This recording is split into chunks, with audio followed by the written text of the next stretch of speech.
చవాకులు చెప్పుకుంటూ ఒక కూటమిని ఏర్పాటు చేసి ఈ కూటమి ద్వారాగా జగన్మోహన్ రెడ్డిని ఓడించాలనే ప్రయత్నం చేస్తా ఉన్నారు. కానీ జగన్మోహన్ రెడ్డికి ప్రజలండి ఉంది. ప్రజలు ఎప్పుడు జగన్మోహన్ రెడ్డి ఒకటే చెప్తాడు, ఎప్పుడు కూడా పైన దేవుడు ఉన్నాడు, కింద జనం ఉన్నారు, సరిపోతుంది నాకు, వాళ్ళు సరిపోతుంది, ఈ అవసరాలు అక్కర్లేదని చెప్పి ఎప్పుడు కూడా నాయకుల అవసరం నాకు అవసరం లేదు, ప్రజలు నా వెంట ఉన్నారు, పైన దేవుడు ఉన్నాడని చెప్పి దేవుడినే నమ్ముకున్నాడు. ఆయన ప్రజలు నమ్ముకున్నాడు. ఈవేళ తిరుగులేనటువంటి నాయకుడు.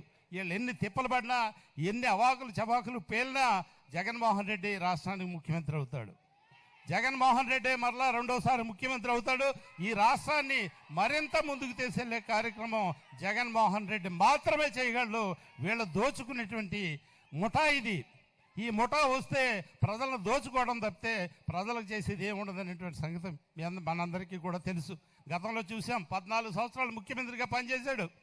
14 సంవత్సరాలు ముఖ్యమంత్రిగా పనిచేసి నేను పాలన చేశానని చెప్పుకోవడానికి కనీసం ఒక్కటంటే ఒక్కడు కూడా లేకుండా ఇవాళ ఉన్నటువంటి పరిస్థితి. జగన్మోహన్ రెడ్డి గారు ఈ జిల్లా పెద్ద జిల్లా. తూర్పుగోదావరి జిల్లాలంటే ఆంధ్రప్రదేశ్లోనే పెద్ద జిల్లా. కలెక్టర్ గారిని కలవాలంటే అటు రంపచోడవరం నుంచి కాకినాడ రావాలి, మనం అంతర్వేది నుంచి కాకినాడ వెళ్ళాలి. కానీ 3 జిల్లాలుగా విభజించి పాలన దగ్గరకు తీసుకొచ్చినటువంటి వ్యక్తి జగన్మోహన్ రెడ్డి గారు. ఎంత ఖర్చు అవుతుందో తెలుసా, ఎంత భారం దాని ప్రభుత్వం మీద పడుతుందో అయినప్పటికీ కూడా లెక్క చేయకుండా ఈవేళ 3 జిల్లాలుగా విభజించడం జరిగింది. అదేవిధంగా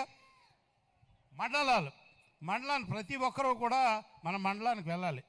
ఎవరు చేసినా ఒక మంచి పని చేస్తే ఏ పార్టీ వాళ్ళు చేసినా చెప్పుకోవాలి.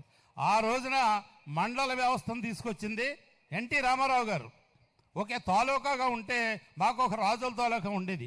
ఆ తాలూకాను 4 మండలుగా విభజించింది ఎన్టీ రామారావు గారు. అయితే ఈవేళ 20 గ్రామాలుంటే 20 గ్రామాలకి కూడా సచివాలయాలు ఇచ్చి ఈ పాలనని గ్రామాలకే తీసుకెళ్ళినటువంటి ఘనత జగన్మోహన్ రెడ్డి గారికి దక్కుతుంది. ఇది ఎవడో కూడా చేయలేనటువంటి పని. ఈ భారతదేశంలో ఏ గ్రామంలో ఏ రాష్ట్రంలోనూ కూడా ఇటువంటి కార్యక్రమం చేసినటువంటి నాయకులు లేడు. జగన్మోహన్ రెడ్డిని యావత్ భారతదేశంలో ఉన్నటువంటి నాయకులందరూ కూడా వీళ్ళ మెచ్చుకుంటున్నారంటే ఆయన చేసినటువంటి పని.